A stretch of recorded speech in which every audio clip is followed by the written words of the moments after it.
Salam, kita melanjutkan materi dalam teologi perjanjian baru pada hari ini.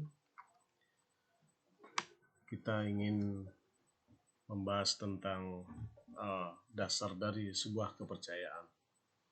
Sepanjang kitab Injil dan juga kitab perjanjian baru, hamba-hamba Tuhan banyak menyampaikan tentang beberapa konsep-konsep dasar kepercayaan, baik yang menyimpang, salah, atau tidak sesuai. Nah, oleh sebab itu, saudara, pada hari ini kita akan menjelaskan atau melihat tentang apa yang menjadi dasar kepercayaan. Nah, mari kita melihat materi berikut. Dasar menjadi percaya itu apa? Apa yang mungkin mendorong, apa yang menjadikan seseorang berminat atau terpanggil atau tertarik untuk menjadi percaya. Secara teologis, ini akan mendasari kehidupan orang-orang percaya, orang beriman, atau mungkin kehidupan manusia secara keseluruhannya. Ya. Kalau kita melihat khususnya kitab Yohanes itu sendiri, ada beberapa hal yang menarik untuk diperhatikan mengenai landasan kepercayaan orang-orang pada masa Yesus itu sendiri. Ya. Kita melihat dalam Yohanes pasal 6 ayat 36 sampai 37 dikatakan, "Tetapi aku telah berkata kepadamu, sungguh pun kamu telah melihat aku, kamu tidak percaya. Semua yang diberikan Bapa kepadaku akan datang kepadaku, dan barang siapa datang kepadaku, ia tidak akan kubuang." Saudara sekalian yang dikasihi Tuhan, dalam kerangka pelayanan Yesus, kita melihat ada banyak orang yang berada di sekitar Yesus. Ada banyak orang yang mengikut Yesus pada waktu itu. Ya. Mereka banyak menyaksikan, mereka melihat Yesus. Ya. Mereka adalah saksi mata dari kejadian atau peristiwa. Bayangkan saja, mereka adalah saksi mata dari mungkin mujizat yang dilakukan Yesus misalnya, bahkan saksi mata dari apa yang dikerjakan Yesus. Ya. Ini juga mengingatkan kepada kita bahwa Israel juga menjadi saksi mata di mana pekerjaan Allah, di mana karya Allah dinyatakan atas mereka. Karena kita tahu perjalanan Israel menuju Kanaan dalam penyertaan Tuhan. Nah, kembali kepada orang-orang yang pada masa hidup Yesus, masa pelayanan Yesus, yang menyaksikan sendiri apa yang Yesus kerjakan sepanjang pelayanannya.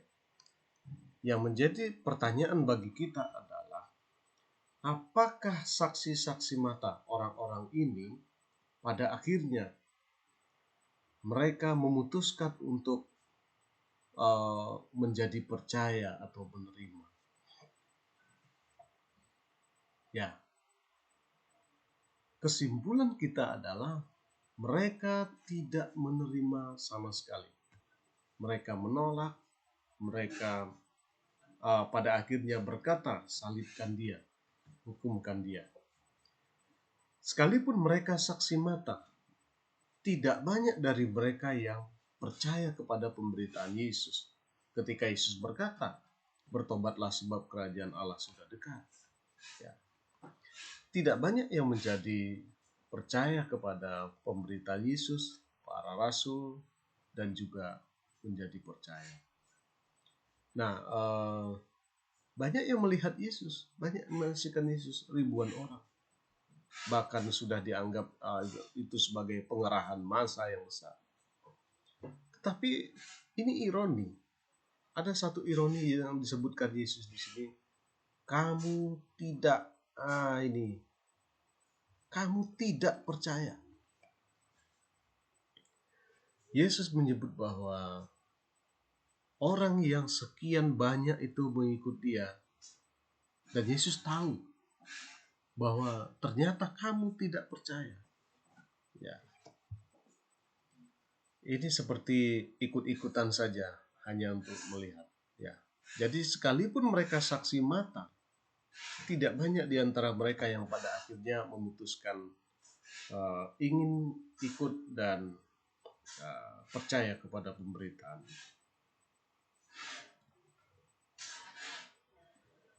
Ini menjadi satu pembelajaran bagi manusia pada masa kini pun, bahwa saksi mata itu sudah banyak. Saksi mata di mana pekerjaan Tuhan itu terjadi sepanjang kitab Perjanjian Lama, Kejadian sampai ke Wahyu. Ya. Ada banyak saksi mata atas pekerjaan Tuhan. Tetapi pertanyaan satu, apakah mereka sebagai saksi mata kemudian mereka berkata, saya percaya? Tidak semua. Bahkan di antara murid Yesus sendiri pun ada yang tidak percaya kepada pemberitaan Yesus. Bagaimana dengan Yudas? Itu lebih tragis ketika dia menjual informasi tentang Yesus. Itu saya kira satu pemberontakan yang luar biasa terhadap Yesus. Ya. Lalu bagaimana dengan Petrus? Pada akhirnya keraguan itu muncul yang menyebabkan dia harus menyangkal Yesus. Mereka ini adalah saksi-saksi mata dari semua peristiwa, dari semua kejadian yang dialami, yang dikerjakan oleh Yesus. Ya. Tapi sudah perhatikan, pada malam penyalipan, Petrus paling tidak menyangkal Yesus 3 kali. Apa yang saya maksudkan dengan mengangkat sebagai saksi mata? Bahwa saksi mata ini tidak menjamin bahwa orang-orang yang berada di sekitar Yesus, yang berada dalam pemberitaan Yesus pada waktu itu adalah orang-orang yang percaya. Nah, oleh sebab itu, bagi kita yang penting adalah bahwa kita difirmankan oleh Tuhan bahwa kita Bapa memberikan kita kepada Yesus. Dalam artinya kita dikaruniakan untuk percaya kepada Dia. Kita dikaruniakan untuk menderita bersama Dia. Itu yang dikaruniakan Allah. Nah, ada satu konsep yang menarik bahwa tidak ada seorang pun yang datang kepada Bapa kalau tidak melalui aku. Jelas. Ya. Jadi melalui Yesus kita datang kepada Bapa. Dan ketika kita melalui Yesus, maka kita dikaruniakan oleh Bapa kepada Yesus. Maka kita menjadi satu anggota dalam tubuh Kristus. Nah, mari kita perhatikan beberapa tipe-tipe manusia yang mengikut Yesus seperti yang saya sampaikan. Ada yang berkata, saya ingin melihat mujizat. Ada yang berkata bahwa saya ingin melihat mujizat itu. Kenapa mujizat ini sangat menarik? Karena mujizat ini adalah suatu yang spektakuler, suatu yang menarik, suatu yang mungkin memukau dalam pandangan mata. Bagaimana tidak ketika seorang melihat orang lain yang sakit, lumpuh berjalan, nah, kemudian yang buta tiba-tiba bisa melihat. Ini perkara-perkara ajaib yang benar-benar menakjubkan. Jangankan Yesus, ya, tukang-tukang sulap masa kini juga banyak ditonton oleh semua orang, dan orang melihat, menyaksikan. Wah, ini perkara ajaib, meskipun dengan trik-trik tertentu. Ya. Tetapi Yesus bukan tukang sulap. Dia memiliki kuasa untuk mengatakan, angkatlah tilammu dan berjalanlah. Dan untuk mengatakan, pergilah, dosamu sudah diampuni. Tidak ada manusia yang memiliki kuasa yang lebih besar daripada itu. Ketika dia mengatakan, pergilah, dosamu sudah diampuni. Banyak manusia yang ikut pada waktu itu ingin melihat mujizat. Kita menyaksikan ada peristiwa juga orang yang lumpuh di kolam Bethesda, kemudian orang yang sakit pendarahan. Ya. Banyak orang yang ingin melihat mujizat itu, bahkan ingin menjebak Yesus dengan peristiwa mujizat ini, seperti juga dilakukan oleh ahli Taurat ketika Yesus menyembuhkan pada hari Sabat. Kemudian mereka mengatakan, wah ini tidak bisa, ini perbuatan pelanggaran, ya, tidak boleh menyembuhkan pada hari Sabat. Ya. Jadi ada banyak manusia yang pada saat itu memang ingin mujizat, haus mujizat. Ya. Manusia hanya ingin melihat mujizat saja. Ikut Yesus rupanya ini yang mau dicari, ya, mujizat. Saya pikir ini adalah iman yang instan. Ya, hanya ikut Yesus karena mujizat. Ya. Oke, ada juga yang mungkin berpikir bahwa ikut Yesus itu cari makan. Karena mungkin mereka kagum bahwa ketika ikut Yesus sampai sore malam, jangan khawatir. Karena Yesus memiliki kemampuan memberi makan 5.000 orang. Ya.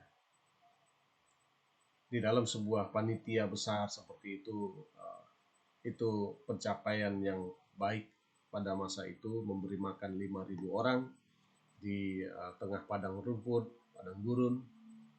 Dan ini merupakan suatu hal yang menarik. Dimanapun manusia hidup, kebutuhan dasar utama adalah makan. Dan kemiskinan jelas menggerogoti kehidupan pada masa itu. Di mana-mana kesusahan, ya kesulitan ekonomi itu terjadi pada waktu itu. Ya. Kemudian mereka harus membayar pajak kepada kaisar, menyebabkan makanan mungkin juga terbatas. Ya. Tetapi ada banyak orang yang berbondong-bondong ikut Yesus pada waktu itu, kemudian menikmati makan dan makan sampai kenyang. Ya, itu adalah tipe manusia yang mencari makan. Kemudian ada yang mencari kesalahan Yesus, ikut Yesus kemana-mana. Tetapi yang dicari apa? Kesalahan Yesus. Ketika ngikut Yesus, melihat Yesus berjumpa dengan pemungut cukai, ya, orang ini akan berkata, oh coba lihat nanti, ya, dia ini berkumpul dengan orang-orang berdosa. Wah, akhirnya mereka membuat satu pernyataan bahwa kalau dia orang benar, tidak mungkin dia mau berkumpul dengan orang-orang pendosa-pendosa seperti ini. Nah, Yesus yang mengetahui pemikiran mereka dan mengatakan bahwa kamu tahu bahwa ini orang berdosa. Apakah orang sakit, orang sehat yang memerlukan tabib atau orang sakit? Ya. Ada banyak di mana gerak pelayanan Yesus itu dijadikan jerat. Ketika seorang perempuan yang kedapatan bersinah ditangkap kemudian dihadapkan kepada Yesus, mereka berkata, Guru, menurut hukum Musa orang ini harus dilempari batu sampai mati. Mereka ingin mencari celah di mana Yesus nanti salah menafsirkan hukum Taurat itu. Karena secara turun-temurun hukum Taurat merupakan satu pegangan yang tidak pernah beralih dan berubah dalam kehidupan Yudaisme. Namun Yesus tidak pernah terjebak di dalam jebakan atau juga hal-hal seperti itu. Dan Yesus mengatakan, siapa di antara kamu yang tidak berdosa, kamulah yang melempari dia dengan batu. Jadi banyak jebakan-jebakan yang dilakukan kepada Yesus, tetapi Yesus selalu luput. Termasuk juga soal membayar pajak kepada kaisar. Nah, kesalahan Yesus selalu dicari-cari. Bahkan sampai di pengadilan Pilatus, Yesus dituduh melarang membayar pajak kepada kaisar. kesalahan Yesus selalu dicari, dan melalui kesalahan itu diharapkan Yesus menemui hukuman mati. Nah, ada juga kelompok yang ingin mendengar pengajaran Yesus dengan baik. Ya. Kelompok ini adalah kelompok yang benar-benar haus dan rindu akan pengajaran Yesus. Mereka datang kepada Yesus, mereka mungkin berada di sekitar Yesus, berlutut, kemudian mereka mendengar secara seksama. Orang-orang yang seperti inilah yang menurut perumpamaan Yesus itu sebagai tanah yang subur, sebagai hati yang siap, sebagai hati yang subur untuk menerima pemberitaan Yesus. Ya. Nah, dari pengajaran Yesus ini ada banyak orang-orang juga yang pada akhirnya berkata benar bahwa apa yang kita harapkan dari pembelajaran tentang kerajaan itu benar-benar disampaikan oleh Yesus dan kita menerima beritanya itu sekarang. Orang yang demikian adalah seperti tanah yang subur yang siap ditumbuhi benih yang baik. Kemudian dasar untuk menjadi percaya berikutnya adalah ini yang paling mengena, yaitu pengharapan hidup yang kekal yang diajarkan Yesus. Meski secara real belum dijelaskan seperti apa hidup kekal tersebut, namun setidaknya melalui ajaran Yesus, manusia memiliki gambaran bagaimana hidup yang kekal di masa yang akan datang.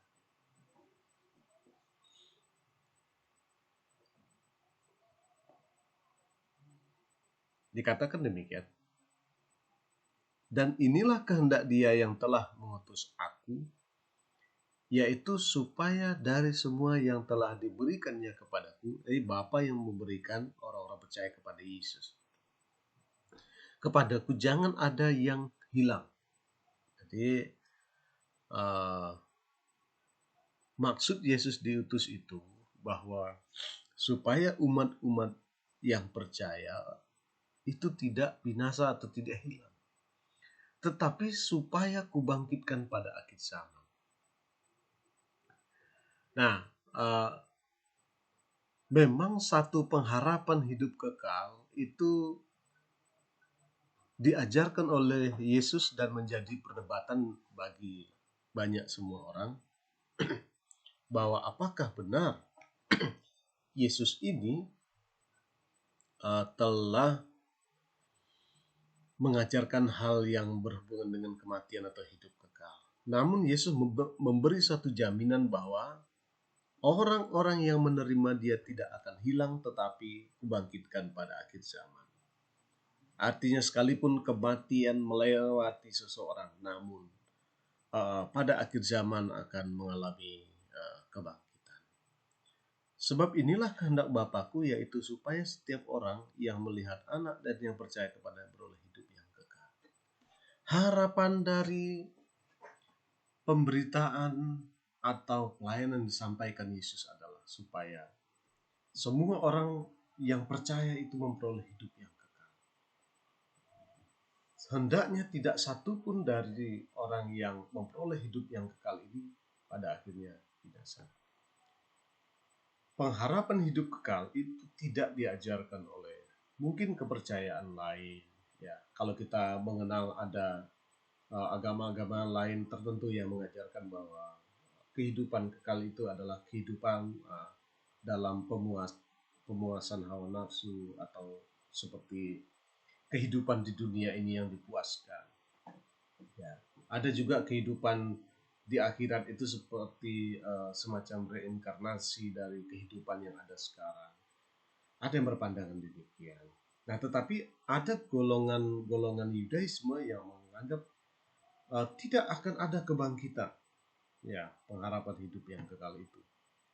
Manusia setelah selesai di bumi ini mati, maka selesai. Tidak ada cerita lagi. ada juga kalangan Yahudi yang mengajarkan bahwa pada akhirnya hidup ini akan mengalami yang namanya kebangkitan itu. Nah, ini menjadi perdebatan di kalangan Yudaisme sendiri tentang kebangkitan tersebut. Nah, balik lagi bahwa apa yang menjadi dasar bagi seseorang percaya sesungguhnya. Yang diajarkan oleh Yohanes ini sangat menarik, yaitu tentang hidup yang kekal. Hendaknya ini menjadi dasar sesungguhnya bagi orang yang percaya. Berikutnya, satu jalan. Yohanes pasal 6 ayat 43-45. Yesus mengatakan kepada mereka, tidak ada seorang pun yang dapat datang kepadaku jika ia tidak ditarik oleh Bapa yang mengutus aku. Dan ia akan kubangkitkan pada akhir zaman. Saudara yang dikasihi Tuhan, kebenaran dari teks ini adalah bahwa jika seseorang ingin datang kepada Bapa, tidak mungkin tidak melalui Yesus itu. Jika tidak melalui Yesus, maka tidak ada jalan menuju Bapa. Tidak ada jalan lain yang menjadi jembatan untuk sampai kepada Bapa itu. Nah, di dalam Perjanjian Baru, dasar menjadi percaya adalah pemahaman terhadap adanya satu jalan. Hanya satu, the only one. Jadi tidak ada jalan lain yang ditentukan untuk mencapai keselamatan itu. Kisah Rasul 4 ayat 12 jelas mengatakan bahwa dan keselamatan tidak ada di dalam siapapun juga. Ya. Jadi adanya satu jalan itu memberikan penegasan kepada kita bahwa karena hanya ada satu jalan, maka kita harus percaya kepada Dia, tidak ada jalan lain. Entahkah itu mungkin begini kita berpikir bahwa pada kitab Injil, ya secara teologi kerajaan, orang mungkin berpikir bahwa pengharapan kerajaan ini kerajaan, ya oke. Tetapi untuk kepada pengharapan itu hanya satu jalan. Mereka menerima Mesias, menerima Yesus. Nah, lalu bagaimana dalam dispensasi yang sekarang? Kita juga melihat bahwa dalam dispensasi sekarang untuk mengalami keselamatan juga ada satu jalan. Tidak ada jalan lain yang disampaikan. Tidak ada berita lain yang disampaikan kecuali jalan ini. Tanpa jalan ini, semua manusia tidak dapat mencapai Allah. Hanya melalui jalan. Dan setiap orang yang telah mendengar dan menerima pengajaran dari Bapa datang kepada. Ya, mungkin kita harus melihat ada satu sisi, yaitu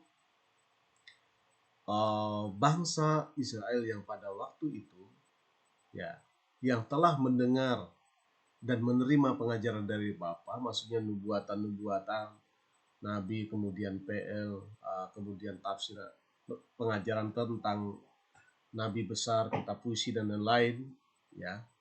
Kemudian mereka datang kepada Yesus sebagai pengenapan dari kitab PL. Mereka itu adalah orang yang dikaruniakan oleh Bapa untuk mengikuti Yesus. Dan ini tidak berkata dalam konteks kita orang percaya, karena tubuh Kristus yang sekarang belum ada pada teks ini. Ya. Oleh sebab itu, secara dispensasional kita melihat bahwa bangsa Israel dimungkinkan untuk menerima Yesus karena ada orang-orang yang oleh Bapa diajarkan melalui kitab suci, kemudian memahami, kemudian menerima pengajaran Yesus. Ya. Satu jalan. Jadi ini merupakan landasan untuk seseorang percaya sebenarnya. Ya. Karena satu-satunya jalan maka harus digunakan atau dimanfaatkan sebaiknya. Ya. Tanpa jalan ini tidak ada seorang pun yang dapat mencapai Bapa. Berikutnya, dasar menjadi percaya adalah pilihan Allah. Nah, ini akan menjadi juga, ada juga perdebatan panjang tentang pilihan Allah tersebut. Bagaimana mungkin Allah memilih, ya? Kemudian melalui apa cara Allah memilih? Apakah Tuhan memilih seperti Tuhan pergi ke sungai, kemudian memilih batu-batu kali, kemudian tidak melihat, kemudian diangkat saja dari dasar kali, batu-batu mana yang dipilih? Ya, tentu kita sulit menggambarkan demikian. Yang dimaksudkan adalah berdasarkan pilihan Allah. Tentu di dalam Efesus pasal 1 juga sudah menjelaskan bagaimana konsep Allah memilih kita sebelum dunia dijadikan. Yang jelas itu di dalam Kristus. Nah, pengajaran Yohanes ini juga bisa menjadi landasan bagi orang-orang Israel bahwa ada yang memang dipilih Allah untuk percaya, tetapi ada yang memang dipilih Allah untuk tidak, dibiarkan untuk tidak percaya. Seperti dikatakan, tetapi di antaramu ada yang tidak percaya. Ada yang percaya, ada yang tidak percaya. Sebab Yesus tahu dari semula siapa yang tidak percaya dan siapa yang akan menyerahkan dia. Lalu ia berkata, sebab itu telah kukatakan kepadamu, tidak ada seorang pun yang dapat datang kepadaku kalau Bapa tidak mengaruniakannya kepadaku. Ya.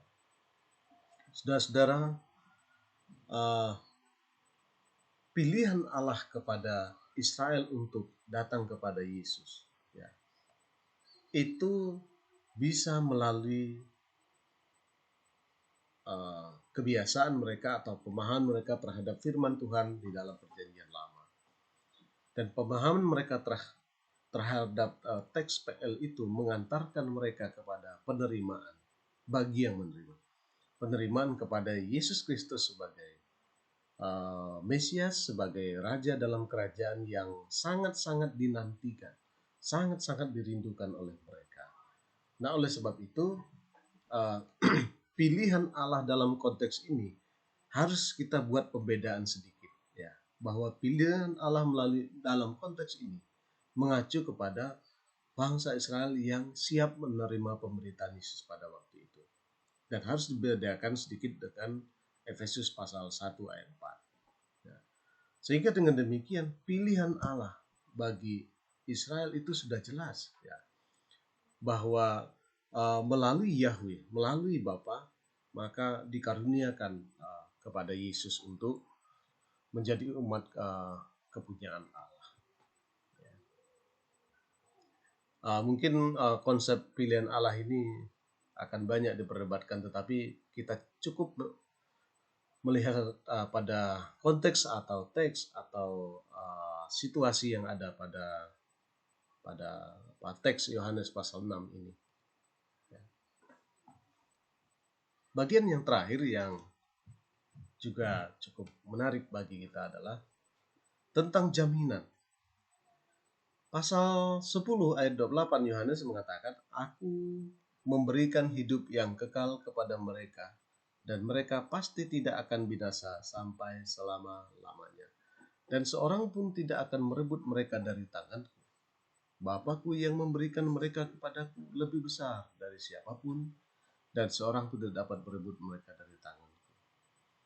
Teks ini merupakan jaminan bagi yang menerima Yesus Kristus, bahwa pastilah tidak binasa, pastilah tidak mengalami kematian kekal. Ya, saya katakan bahwa ini juga memiliki dua sisi secara dispensasional, baik bagi tubuh Kristus maupun baik bagi kerajaan. Ya. Bagi orang yang mengharapkan kerajaan secara Yudaisme, maka jaminan ini merupakan kepastian bahwa juga mereka akan masuk kerajaan dan juga nanti akan masuki pada hidup yang kekal. Bagi orang pada dispensasi tubuh Kristus, jelas juga akan mengalami pengangkatan, kemudian mengalami kehidupan yang kekal juga.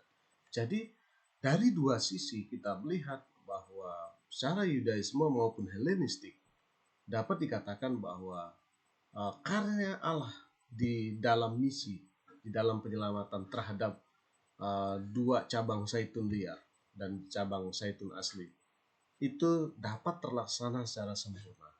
Sehingga pertanyaannya, kalau demikian, apakah teks Yohanes ini juga dapat dikatakan hanya historis? Ada juga hal-hal yang menarik berhubungan dengan doktrin kekristenan. Contohnya tentang jaminan hidup yang kekal, yang mengandung dua sisi. Ya.